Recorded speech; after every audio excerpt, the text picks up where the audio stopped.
परमात्मा की खोज है, परमात्मा की चाह है। आत्मा का परम सहारा परमात्मा है और जो आत्मा को सुख मिलेगा वो परमात्मा से मिलेगा। परमात्मा हमारे प्रारब्ध के कर्मों को भी नाश कर देता है।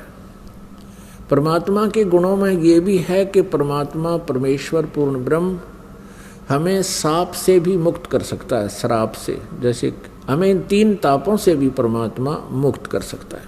तो ये सभी लक्षण परमात्मा में होते हैं। प्रथम लक्षण जो हमने लिया है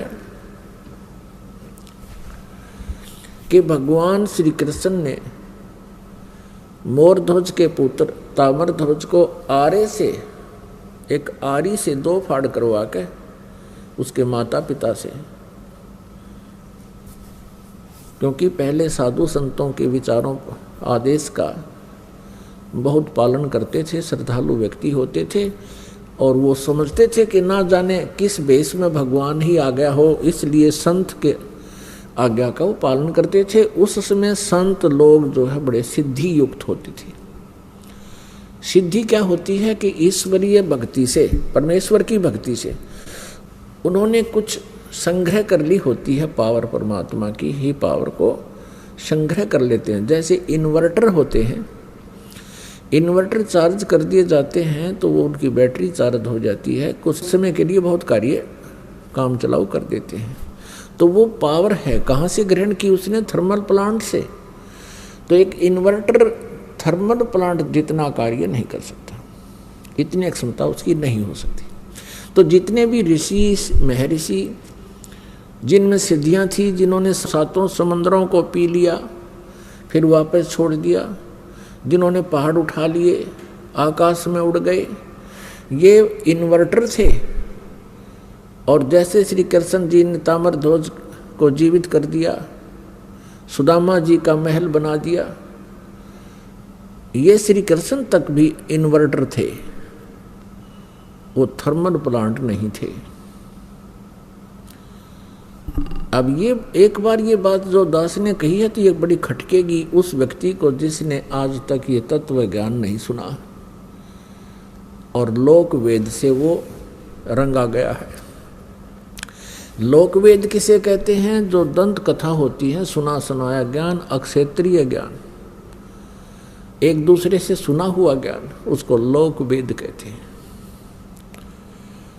पुण्यात्माओं, श्री कृष्ण जी और अर्जुन मोरध्वज राजा के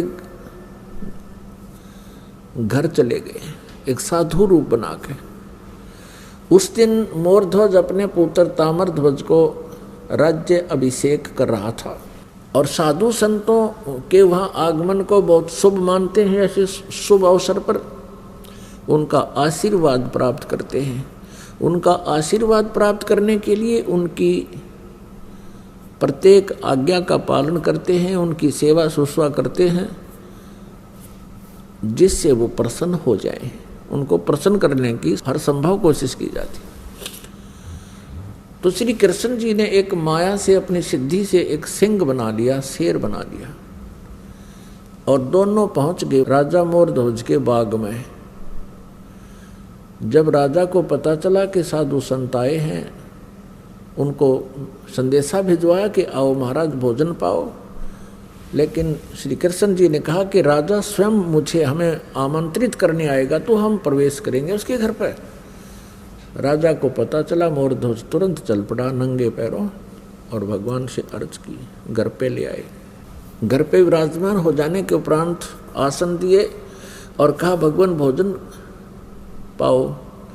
श्री कृष्ण जी जो साधु रूप में थे, पहचान नहीं पाए थे मोरध्वज, उनको संत मान रहे थे कि जो आज्ञा महात्मा। तो श्री कृष्ण जी ने कहा कि मोरध्वज पहले हमारे सिंह को भोजन खिलाओ, शेर को। जो आज्ञा महाराज, मोरध्वज ने कहा। श्री कृष्ण जी साधु रूप में श्री कृष्ण जी ने कहा कि बात सुनो, ये शेर जो है, ये सिंह किसी पशु पक्षी का मांस आहार नहीं करता, ये नरभक्षी है, ये मनुष्य खाता है, मनुष्य का मांस चाहिए। कि जो आज्ञा महाराज, मोरध्वज ने कहा। फिर श्री कृष्ण जी ने कहा कि कहीं कोई पल्लेदार को पकड़ जावे, उसका मांस नहीं खाएगा, ये मांस खाएगा तुम्हारे एक परिवार के सदस्य का। तब मोरध्वज ने कहा जो आज्ञा महाराज, कि जाओ फिर करो तैयार।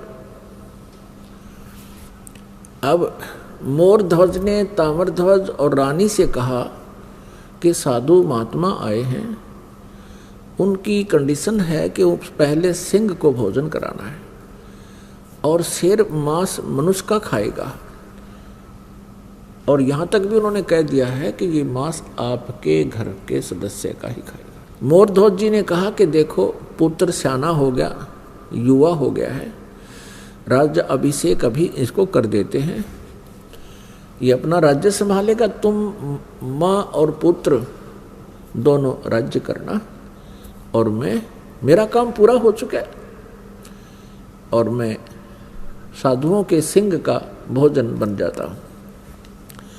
तब रानी ने कहा देखो मैं पतिव्रता स्त्री हूँ, और पतिव्रता स्त्री से पहले उसका पति यदि मृत्यु को प्राप्त हो जाता है तो उसका जीवन नरक होता है, मैं नहीं जी सकती। और मेरा काम क्या था? मेरा काम था आपका वंश चलाना, आपका वंश चल गया, अब मेरा क्या काम रह गया? लड़के का ब्याह कर लेना, दोनों पिता पुत्र अपना कार्य कर, राज्य संभालो, बच्चा अयाना है, ये राजकाज को ढंग से नहीं समझ पाएगा, आप इनकी हेल्प करते रहना, और मुझे आहार बनने दो सिंह का। तब लड़का कहता है ताम्रध्वज के माता पिता, मैं माता पिता के ऋण से मुक्त नहीं हो पाया हूँ, अभी तक तो मेरी आपने सेवा ही सेवा की है, मैं तो आपकी कुछ सेवा कर नहीं सका, इसलिए मैं सिंह का आहार बनूंगा, आप मुझे पितृ ऋण से मुक्त होने दीजिए। अब वहां भगवान श्री कृष्ण से जो साधु रूप में बैठे थे उनसे आकर कहा, उन्होंने सारी कहानी फिर दोबारा दोहराई और कहा भगवान आप ही फैसला कर दो। तब श्री कृष्ण साधु वेश में विराजमान श्री कृष्ण जी ने कहा कि राजा और रानी यानी अपने पुत्र ताम्रध्वज को आरे से 2 फाड़ करें, और तुम्हारे पुत्र का मांस ये शेर खाओगा, सिंह खाओगा। जो आ गया, आरा उठा लिया, एक तरफ माँ खड़ी होगी, एक तरफ पिता, और लड़का लिया बिठा, और एक बात और कही कि यदि किसी के भी तुम्हारे आंसू आ गए, तीनों में से सिंह भोजन नहीं करेगा। अगदी जो आ गया आपकी। तो जब वो चीरने लगे, कहा कि इसको 2 फाड़ कर दो, बायां लेफ्ट जो है पार्ट ऑफ बॉडी, बायां हिस्सा शरीर का शेर नहीं खाएगा, ये अपवित्र है, केवल दायां हिस्सा ही खाएगा, बाएं को फेंक देना, दाएं को उठाकर पकाना है। ये बात सुनकर के उस समय आरा चल रहा था, ताम्रध्वज की आंखों में आंसू आ गए।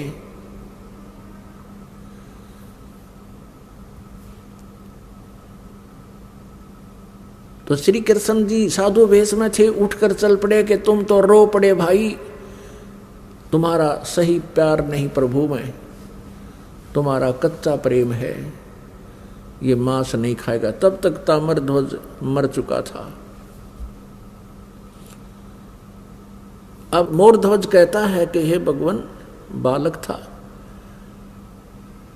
इसको समझ नहीं थी, मुझे चीर लो, मैं नहीं रोऊंगा। तब रानी कहती है आप रूठ को मत जाओ, मुझे आहार बना लो, हम नहीं रोएंगे, बालक था। इस बात से वो बड़ा प्रसन्न हुआ। श्री कृष्ण जी साधु रूप में वापस आकर बैठ गया और लड़के को जीवित कर दिया। तब लड़का जीवित हो गया। ताम्रध्वज ने कहा कि प्रभु मैं रोया इसलिए था, मैं कोई इसलिए नहीं रोया था कि मेरी जान जा रही है, मैं इसलिए रोया था कि मैं इतना नीच व्यक्ति हूँ कि मेरा आधा ही बॉडी आधा ही शरीर आपके काम आया, मैं तो इसलिए रो रहा था। अब उसको जीवित कर दिया। अपने आत्माओं, इन कथाओं से हमने बहुत कुछ सीखना होता है। अब ये तो कुर्बानियां की मोरध्वज जी ने श्री कृष्ण जी के लिए, एक परम संत पूर्ण परमात्मा मानकर। अब उनका कोई से का कल्याण नहीं हो सकता था, ना श्री कृष्ण का कल्याण हुआ, ना श्री कृष्ण उनका कल्याण कर सकते थे। लड़के को जीवित कर देना, इन प्रभुओं में गॉड पावर होती है, जैसे इन्वर्टर वाली। एक इन्वर्टर की एक क्षमता होती है, वो केवल 2 बल्ब भी जगा सकता है। एक इन्वर्टर की ऐसी क्षमता होती है कि वो कूलर भी चला दे, 2-3 बल्ब भी चला दे, और कोई छोटी मोटी हैंडपंप की मोटर भी चला दे, आधे हॉर्सपावर की। लेकिन फिर भी वो अक्षमता उसकी कंप्लीट नहीं, पूर्ण नहीं होती, पर्याप्त नहीं है। और थर्मल प्लांट से 3 फेज की लाइट चला दे, डूंडा ठा देते 10 हॉर्सपावर की मोटर हो और पूरे पंडाल ने चमका दे। तो ऐसे अंतर है इन भगवानों में। अब यहाँ आप जी के लिए इसका एक निष्कर्ष निकाला है परमेश्वर कबीर जी ने। कहते हैं, महिमा की जय संत की, तन मन धन सब दे, सिर मांगे टाड़ा नहीं, मोर ध्वज लख ले।